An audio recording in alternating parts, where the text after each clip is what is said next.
हर पल आपके साथ। नमस्कार, आप देख रहे हैं हर्पल न्यूज और मैं हूं आपके साथ माधुरी तिवारी। खबर इंडिया के बुलेटिन में आपका स्वागत है। खबरों में आगे बढ़ने से पहले नजर डालेंगे अब तक की सुर्खियों पर। हिमाचल को पीएम मोदी की सौगात, 11,000 करोड़ का देंगे तोहफा। पनबिजली परियोजनाओं का करेंगे उद्घाटन। ओमिक्रॉन के खतरे के बीच स्वास्थ्य मंत्रालय की इसी के साथ बैठक, रैलियों को रोकने पर हो सकता है बड़ा फैसला। छत्तीसगढ़ में सुरक्षा बलों को मिली बड़ी कामयाबी, 5-6 माओवादियों को मार गिराया, मौके से भारी मात्रा में हथियार बरामद। आज से दिल्ली में नाइट कर्फ्यू, रात 11 बजे से सुबह 5 बजे तक रहेगा कर्फ्यू। कोरोना के बढ़ते मामलों के चलते दिल्ली सरकार ने लिया फैसला। प्रधानमंत्री नरेंद्र मोदी आज हिमाचल प्रदेश के मंडी का दौरा करेंगे। यहां पीएम मोदी दोपहर करीब 12 बजे 11,000 करोड़ रुपए से अधिक की पनबिजली परियोजनाओं का उद्घाटन और शिलान्यास करेंगे। बता दें कि इससे पहले PM Modi Himachal Pradesh global investors meet के दूसरे ग्राउंड ब्रेकिंग समारोह की अध्यक्षता करेंगे। बता दें कि प्रधानमंत्री लगातार देश में उपलब्ध संसाधनों की अप्रयुक्त क्षमता का पूरी तरह से उपयोग करने पर जोर देते रहे हैं। वहीं आज वो हिमालय क्षेत्र में पनबिजली क्षमता का अधिकतम उपयोग करना एक कदम माना जा सकता है। यात्रा के दौरान प्रधानमंत्री की तरफ से परियोजनाओं का उद्घाटन करना और अन्य परियोजनाओं का शिलान्यास करना इस दिशा में उनके एक महत्वपूर्ण कदम को दर्शाता है। वहीं प्रधानमंत्री रेणुकाजी बांध परियोजना का भी शिलान्यास करेंगे। प्रधानमंत्री नरेंद्र मोदी 28 दिसंबर को कानपुर मेट्रो रेल परियोजना के पूर्ण खंड और बीनापन की मल्टी प्रोडक्ट पाइपलाइन परियोजना का उद्घाटन करने के लिए कानपुर का दौरा करेंगे। इस बात की जानकारी पीएमओ ने दी। इस दौरान पीएम मोदी आईआईटी कानपुर के 54वें दीक्षांत समारोह को भी संबोधित करेंगे। वहीं पीएमओ के एक बयान में कहा गया कि शहरी गतिशीलता में सुधार करना प्रधानमंत्री के प्रमुख फोकस क्षेत्रों में से एक रहा है। कानपुर मेट्रो रेल परियोजना के पूर्ण खंड का उद्घाटन इस दिशा में एक और बड़ा कदम है। ये आईआईटी कानपुर से मोती झील तक पूरा 9 किलोमीटर लंबा खंड है। बता दें कि प्रधानमंत्री कानपुर मेट्रो रेल परियोजना का निरीक्षण करेंगे और आईआईटी मेट्रो स्टेशन से गीता नगर तक मेट्रो की सवारी करेंगे। कानपुर में मेट्रो रेल परियोजना की पूरी लंबाई 32 किलोमीटर है और इसे 11,000 करोड़ रुपए से ज्यादा की लागत से बनाया जा रहा है। देश में एक तरफ ओमिक्रॉन का खतरा बढ़ रहा है तो दूसरी तरफ 5 राज्यों में होने वाले विधानसभा चुनाव को लेकर चुनाव प्रचार भी तेज होता जा रहा है। जैसे जैसे चुनावों की तारीख नजदीक आ रही है, चुनाव प्रचार और जोरों शोरों से हो रहा है और इस चुनाव प्रचार के दौरान खुलेआम कोविड प्रोटोकॉल का उल्लंघन हो रहा है। पार्टी चाहे कोई भी हो, लेकिन हर कोई अपनी राजनीतिक रैली में हजारों से लाखों लोगों को जुटाने का लक्ष्य रखकर सभाएं आयोजित कर रहे हैं और रोड शो कर रहे हैं। इस सब के चलते कोरोना के नए वेरिएंट ओमिक्रॉन के फैलने का खतरा लगातार बढ़ता जा रहा है। इसी को ध्यान में रखते हुए आज केंद्रीय चुनाव आयोग की एक अहम बैठक हो रही है। इस बैठक में केंद्रीय स्वास्थ्य सचिव भी शामिल होंगे, जो केंद्र चुनाव आयोग को ओमिक्रॉन के खतरे और उसके बारे में अब तक की जानकारी से केंद्रीय चुनाव आयोग को अवगत करवाएंगे। चुनाव आयोग आज केंद्रीय स्वास्थ्य सचिव के साथ ये बैठक करेगा। बैठक में रैलियों पर रोक लगाने का फैसला हो सकता है। यूपी में विधानसभा चुनाव को लेकर बीजेपी ने भी अपनी तैयारियां तेज कर दी हैं। इसी कड़ी में उत्तर प्रदेश के मुरादाबाद में गृह मंत्री अमित शाह 30 दिसंबर को बीजेपी की जन विश्वास यात्रा में शामिल होंगे और यहां एक बड़ी रैली को भी संबोधित करेंगे। अमित शाह की रैली की तैयारियां जोरों पर है। वहीं आज मुरादाबाद के सर्किट हाउस में बीजेपी के बड़े पदाधिकारियों और नेताओं ने मीटिंग कर रैली को कामयाब बनाने की रणनीति पर बात की है। इस दौरान मीटिंग में शामिल यूपी सरकार में पंचायती राज मंत्री चौधरी भूपेंद्र सिंह ने बताया कि बीजेपी की जन विश्वास यात्रा मुरादाबाद में 30 दिसंबर को पहुंचेगी। इसके लिए बड़ी सार्वजनिक सभा रखी गई है। आज मीटिंग कर गृह मंत्री अमित शाह की सभा की जिम्मेदारी कार्यकर्ताओं में बांटी गई है।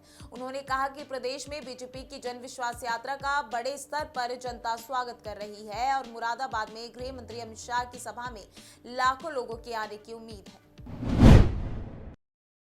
बीजेपी की बलिया से चली जन विश्वास यात्रा का गोरखपुर में भव्य स्वागत हुआ। कौड़ीराम से हरपुर बुधहट होते हुए नौसड़ से शहर के अंदर प्रवेश करने वाली जन विश्वास यात्रा जब गोरखपुर के टाउन हॉल पर पहुंची तो यहां पर गाजे बाजे के साथ यात्रा का स्वागत किया गया। यहां पर जनसभा में मंच पर बोलते हुए मुख्य अतिथि बलिया के सांसद वीरेंद्र सिंह मस्त ने कहा कि गोरखपुर के लोगों से उन्हें यही उम्मीद रही है। विश्वास यात्रा 19 तारीख से निकली है और देश प्रदेश में छह यात्रा निकली है। 5-6 दिन मुझे भी चलते हो गया है, लेकिन जिस प्रकार का उत्साह कार्यकर्ता में और जनता में और जो स्वागत और जो उनका उत्साह हमको मिल रहा है, निश्चित तौर से मैं दावे के साथ कह सकता हूं कि भारतीय जनता पार्टी पुनः 350 प्लस जीतने जा रही है। जो आत्मनिर्भर देश और उत्तर प्रदेश के मुख्यमंत्री महाराज जी ने जो आत्मनिर्भर प्रदेश बनाने का संकल्प किया है और उस संकल्प के दायरे में जो सरकार की योजनाएं काम कर रही हैं, उनको जनता के द्वारा संवाद के द्वारा जनता को बताया जा रहा है। और जनतंत्र में संवाद, संपर्क और संघर्ष की बड़ी भूमिका होती है। ये संवाद हो रहे हैं, संपर्क हो रहे हैं और आत्मनिर्भर प्रदेश बनाने के, स्वाभिमानी प्रदेश बनाने का, स्वावलंबी प्रदेश बनाने का और सबल प्रदेश बनाने का जो सपना मुकाम तक पहुंच रहा है, योगी जी के सरकार के नेतृत्व में महाराज जी के द्वारा किए गए कामों से, उसी बातों को संवाद के द्वारा बताया जा रहा है।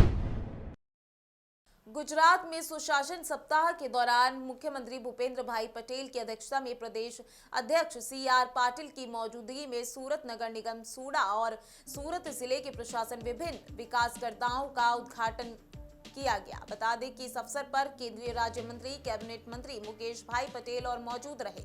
वहीं सूरत में लोकार्पण के दौरान आवास योजना का ड्रॉ किया गया। मुख्यमंत्री भूपेंद्र पटेल ने बताया कि सूरत सोने की सूरत है। सूरत में मेट्रो ट्रेन से लोगों को सिटी में परिवहन को लेकर सुविधा उपलब्ध कराने का और विकास के मॉडल प्रधानमंत्री नरेंद्र मोदी के सपने को लेकर आगे चलते हैं।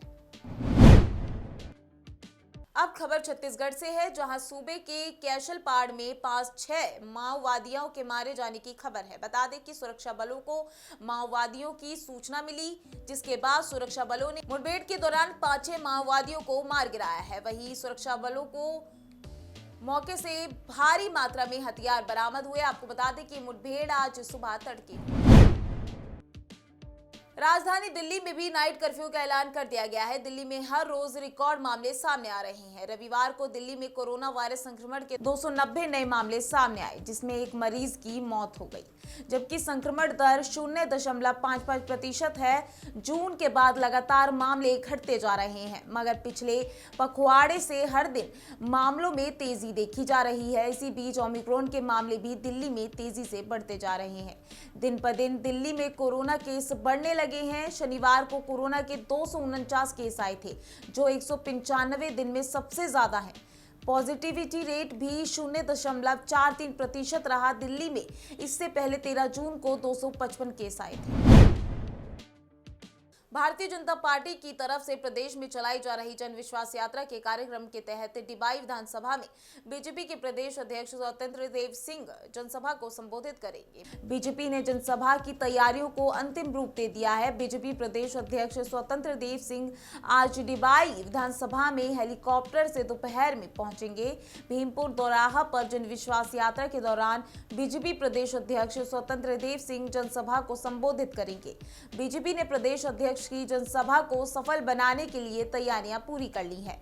बताया जा रहा है कि जनसभा में रिटायर्ड जनरल VK सिंह और बीजेपी के क्षेत्रीय अध्यक्ष मोहित बेनीवाल भी जनसभा को संबोधित करेंगे। डिबाई विधानसभा के दौलतपुर में जन विश्वास यात्रा के दौरान मुख्यमंत्री योगी आदित्यनाथ का जनसभा को संबोधित करने का कार्यक्रम प्रस्तावित था, जिसको लेकर जिला प्रशासन ने तैयारियां शुरू कर दी थी। लेकिन 3 दिन पहले मुख्यमंत्री योगी आदित्यनाथ का जनपद भ्रमण का कार्यक्रम स्थगित हो गया। अब डिबाई विधानसभा में बीजेपी प्रदेश अध्यक्ष स्वतंत्र देव सिंह जनसभा को संबोधित करेंगे। चंडीगढ़ नगर निगम चुनाव के नतीजे सोमवार को घोषित किए गए हैं। पंजाब में अगले साल होने वाले विधानसभा चुनावों को देखते हुए ये चुनाव बेहद खास माना जा रहा है। बता दें कि चंडीगढ़ नगर निगम के कुल 35 वार्ड में 24 दिसंबर को वोटिंग हुई थी। बता दें कि 35 वार्ड में कुल 203 उम्मीदवार के चुनाव लड़ रहे हैं। वोटों की गिनती सुबह 9 बजे से शुरू हुई और दोपहर 1 बजे के आसपास चुनाव के नतीजे घोषित कर दिए जाएंगे। यूपी में कन्नौज के इत्र कारोबारी पीयूष जैन को टैक्स चोरी के आरोप में कानपुर से गिरफ्तार कर लिया गया। जीएसटी इंटेलिजेंस ने इस कार्रवाई को अंजाम दिया। आरोपी को आगे की कार्रवाई के लिए कानपुर से अहमदाबाद ले जाने की संभावना है। अब तक की छापेमारी के दौरान उनके पास से 257 करोड़ कैश और ज्वेलरी बरामद की गई है। अफसरों के अनुसार जैन को सीजीएसटी एक्ट की धारा 69 के तहत गिरफ्तार किया गया है। एजेंसियों की कार्रवाई के दौरान कारोबारी जैन के घर के अंदर तहखाना मिला और एक फ्लैट में 300 चाबियां मिली। इस बरामदगी पर डीजीजीआई की तरफ से अधिकृत जानकारी आनी बाकी है। बता दें कि कानपुर के ज्यादातर पान मसाला मैन्युफैक्चरर्स पीयूष जैन से ही पान मसाला कंपाउंड खरीदती ही थी। इस बीच रविवार को कारोबारी के कन्नौज स्थित पुश्तैनी घर में भी छापेमारी की गई। दिल्ली के 5वीं तक के स्कूल आज से फिर से खुल सकते हैं, जिसके बाद एक बार फिर से छोटी क्लास के बच्चे स्कूल पहुंचने लगेंगे। बता दें कि इस बात की जानकारी CAQM ने दी। इससे पहले कक्षा 6 और उससे ऊपर के स्कूलों को 18 दिसंबर से फिर से खोल दिया गया है और कक्षा 5वीं तक के स्कूलों को 27 दिसंबर से खोलने का फैसला लिया गया है। बता दें कि राष्ट्रीय राजधानी क्षेत्र में प्रदूषण का स्तर बढ़ने की वजह से इस महीने की शुरुआत में दिल्ली के स्कूल बंद कर दिए गए थे। केंद्र सरकार ने नागालैंड में army forces special powers act को हटाए जाने की मांग पर रविवार को एक पैनल गठित किया है। केंद्रीय गृह मंत्रालय की तरफ से गठित 5 मेंबर वाले हाई लेवल पैनल की अध्यक्षता सचिव रैंक के अफसर विवेक जोशी को सौंपी गई है, जो फिलहाल रजिस्ट्रार जनरल और सेंसस कमिश्नर ऑफ इंडिया का पद संभाल रहे हैं। नागालैंड के मून जिले में इस महीने की शुरुआत में असम राइफल्स की तरफ से उग्रवादी समझकर 14 आम लोगों को मार दिए जाने के बाद से ही वहां इस कानून के खिलाफ उग्र आंदोलन चल रहा है। इस पैनल में गठन से घंटा भर पहले भारतीय सेना ने एक बार फिर नागालैंड में हुई घटना पर अफसोस जाहिर किया है और कहा है कि इस मुठभेड़ की हाई लेवल जांच तेजी से चल रही है, जिसका परिणाम जल्द ही आ जाएगा। रविवार को दिल्ली और एनसीआर में मौसम ने करवट बदल ली है और ठंड काफी बढ़ गई है। 24 दिसंबर से ही दिल्ली एनसीआर के आसमान में काले बादल छाए हुए हैं। पहाड़ों पर जबरदस्त बर्फबारी हो रही है, जिसका सीधा असर मैदानी इलाकों और खासकर उत्तर भारत पर पड़ रहा है। पश्चिमी विक्षोभ की वजह से रविवार को दिल्ली एनसीआर में बारिश हुई। रविवार की रात में भी कुछ जगह हल्की बारिश हुई। मौसम विभाग का कहना है कि 29 दिसंबर तक दिल्ली और एनसीआर में कहीं हल्की बारिश तो कहीं गरज के साथ बारिश हुई। 29 दिसंबर के बाद मौसम साफ होगा, लेकिन इसके बाद लोगों को कोहरे का सामना करना पड़ेगा। दिल्ली एनसीआर में मध्यम दर्जे का कोहरा 29 दिसंबर के बाद पड़ेगा। फिलहाल रविवार को हुई बारिश की वजह से तापमान में गिरावट आई है और ठंडी शीतलहर चलने की वजह से लोगों को ठिठुरन का भी सामना करना पड़ रहा है। देश में कल अचानक मौसम का मिजाज बदल गया। कल दिल्ली एनसीआर में सुबह से कोहरा छाया रहा, लेकिन रात में हुई बारिश से अब मौसम एकदम साफ हो गया है। पहले बारिश और बाद में हल्की हवा चलने से दिल्ली एनसीआर में रह रहे लोगों को प्रदूषण से थोड़ी राहत। वहीं पहाड़ी राज्य हिमाचल और जम्मू कश्मीर में बढ़ती ठंड से जनजीवन अस्त व्यस्त है। कल शिमला और जम्मू में जमकर बर्फबारी हुई। जम्मू कश्मीर से लेकर हिमाचल की राजधानी शिमला तक बर्फबारी से पहाड़ी इलाकों का तापमान बढ़ गया। देश के अलग अलग हिस्से से पहाड़ों पर पहुंचे पर्यटक जमकर बर्फबारी का लुत्फ उठा रहे हैं, तो वहीं मैदानी इलाकों में मौसम ने करवट ले ली है। कोहरे और शीतलहर का सितम झेलते दिल्ली एनसीआर के कई इलाकों में बारिश हुई है। दिल्ली वालों के लिए अब ठंड से ठिठुरन और बढ़ सकती है। बता दें कि रविवार को दिल्ली का न्यूनतम तापमान 9.8 डिग्री सेल्सियस रहा, जो सामान्य से 2 डिग्री ज्यादा है। वहीं अधिकतम तापमान 21.4 डिग्री सेल्सियस रिकॉर्ड किया गया। विभाग ने आज भी हल्की बारिश होने का पूर्वानुमान व्यक्त किया है। आसमान में बादल छाए रहेंगे। ऑस्ट्रेलिया में कोरोना के ओमिक्रॉन वेरिएंट से पहली मौत हुई। न्यू साउथ वेल्स स्टेट में 80 साल के ओमिक्रॉन संक्रमित ने अस्पताल में इलाज के दौरान अपना दम तोड़ दिया। ये व्यक्ति फुल्ली वैक्सीनेटेड था। बता दें कि युवक कई और बीमारियों से जूझ रहा था। आपको बता दें कि देश भर में ओमिक्रॉन का कहर जारी है। दिन पर दिन मामले बढ़ते जा रहे हैं। महाराष्ट्र में ओमिक्रॉन से हालात बिगड़ते नजर आ रहे हैं। ओमिक्रॉन के 31 नए मामले सामने आए, जिससे वायरस के इस वेरिएंट से संक्रमित होने वालों की संख्या बढ़कर 141 हो गई है। तेलंगाना में कोरोना वायरस के ओमिक्रॉन वेरिएंट के 3 नए मामले सामने आए हैं, जिसके बाद राज्य में कोविड-19 के इस नए वेरिएंट से संक्रमित लोगों की संख्या 44 हो गई है। बता दें कि कुल 44 मरीजों में से 10 लोग संक्रमित से ठीक हो गए हैं, जबकि 34 मरीजों का फिलहाल इलाज चल रहा है। अंतर्राष्ट्रीय बाजारों में कच्चे तेल की कीमतों में उतार चढ़ाव के बीच देश में पेट्रोल और डीजल के दाम जारी कर दिए गए हैं। सरकारी तेल कंपनियों ने सोमवार के लिए पेट्रोल और डीजल के नए रेट्स जारी करे हैं। तेल कंपनियों ने ईंधन की कीमतों में कोई बदलाव नहीं किया है। सोमवार को अंतर्राष्ट्रीय बाजारों में कच्चे तेल की कीमतों में उतार चढ़ाव जारी है। WTI क्रूड की कीमत 0.72% की गिरावट के साथ $73.26 प्रति बैरल पर ट्रेड कर रहा है। हालांकि ब्रेंट क्रूड का भाव 0.41% की बढ़त के साथ $76.45 प्रति बैरल पर पहुंच गया है। राजधानी दिल्ली में पेट्रोल की कीमत 95.41 रुपए प्रति लीटर और डीजल का भाव 86.67 रुपए प्रति लीटर है। मुंबई में सोमवार को पेट्रोल की कीमत 109.98 रुपए प्रति लीटर है, जबकि 1 लीटर डीजल के दाम 94.14 रुपए प्रति लीटर है। वहीं तमिलनाडु की राजधानी चेन्नई में 1 लीटर पेट्रोल के भाव 101.40 रुपए प्रति लीटर है और 1 लीटर डीजल की कीमत 91.43 रुपए प्रति लीटर है। तो कोलकाता में सोमवार को पेट्रोल के दाम 104.67 रुपए प्रति लीटर और डीजल के दाम 89.79 रुपए प्रति लीटर है। राजस्थान में आज से ग्रामीण विकास अधिकारी प्री परीक्षा शुरू हो गई है। प्रदेश के 26 जिलों में 2 दिन तक 4 पारियों में होने वाली इस परीक्षा में कुल 14,92,000 अभ्यर्थी शामिल होंगे। इस दौरान हर दिन 2 पारियों में परीक्षा का आयोजन किया जाएगा। इससे पहले पारी सुबह 10 बजे से दोपहर 12 बजे तक चलेगी, जबकि दूसरी पारी दोपहर 2:30 बजे से 4:30 बजे तक होगी। इसके लिए प्रदेश में जयपुर जिले में सबसे ज्यादा 456 परीक्षा केंद्र बनाए गए हैं। यहाँ 3 लाख से ज्यादा अभ्यर्थी परीक्षा देने पहुंचेंगे।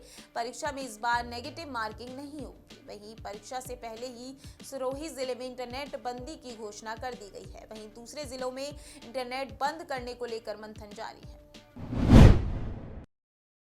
आबू रोड कांग्रेस कार्यकर्ताओं की ओर से कांग्रेस सेवा दल का 58वां स्थापना दिवस कांग्रेस सेवा दल आबू रोड ब्लॉक अध्यक्ष रमेश बंजारा के नेतृत्व में कार्यक्रम आयोजित किया गया। कार्यक्रम में ब्लॉक अध्यक्ष रमेश बंजारा ने बताया कि सेवा दल की स्थापना जनसेवा और राष्ट्रीय हित में कार्य करने के लिए श्रीमान नारायण सुबेराव हार्दिकर ने की थी।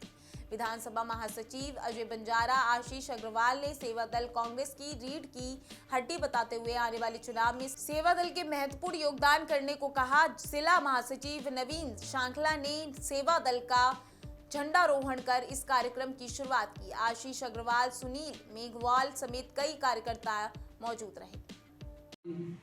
कांग्रेस पार्टी का अग्रिम संगठन सेवा दल का स्थापना दिवस रमेश बंजारा ब्लॉक अध्यक्ष के नेतृत्व में आबू रोड में मनाया जा रहा है।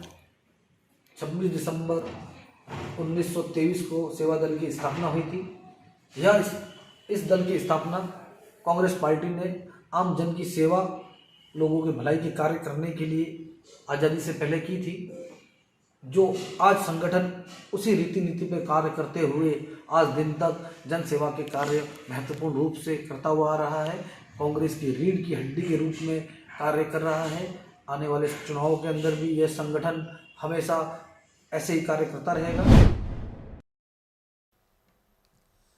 राजधानी दिल्ली की वीआईपी जेल तिहाड़ जेल एक बार फिर से गलत वजह से सुर्खियों में है। जेल में फर्जी कैंडिडेट्स की भर्तियां होने के संकेत नजर आ रहे हैं। ये सब खुलासे उस समय हुए जब तिहाड़ जेल में पिछले कुछ दिनों में कैदियों की मौत की खबर आई। दरअसल तिहाड़ जेल के नए स्टाफ के बीच एक बायोमेट्रिक वेरिफिकेशन ड्राइव चलाया गया है। इसके निष्कर्ष चौंकाने वाले हैं। जेल के कई स्टाफ के फिंगरप्रिंट भी इन कर्मचारियों की नियुक्ति करने वाले संस्था दिल्ली सब ऑर्डिनेट सर्विस सिलेक्शन बोर्ड के पास मौजूदा डाटा से मैच नहीं कर रही है। इससे यह आशंका पैदा हो गई है कि जेल में काम कर रहे स्टाफ और उनके नाम पर परीक्षा देने वाले लोग कहीं अलग अलग तो नहीं थे। हैरानी की बात यह है कि 47 कर्मचारी ऐसे निकले जिनके डाटा DSSSB के पास मौजूद बायोमेट्रिक डाटा से मैच नहीं कर रहा है। इससे आशंका हो रही है कि क्या तिहाड़ में ड्यूटी कर रहे लोग और इन भर्तियों के लिए परीक्षा देने वाले लोग कहीं अलग अलग तो नहीं। फिलहाल एक्शन के तौर पर इन सभी 47 नए जेल के कर्मचारियों की सैलरी रोक दी गई है। इन्हें जवाब देने के लिए नोटिस जारी किया गया है। खबर इंडिया के इस खास बुलेटिन में आज के लिए बस इतना ही। देखते रहिए हर्पल न्यूज। नमस्कार।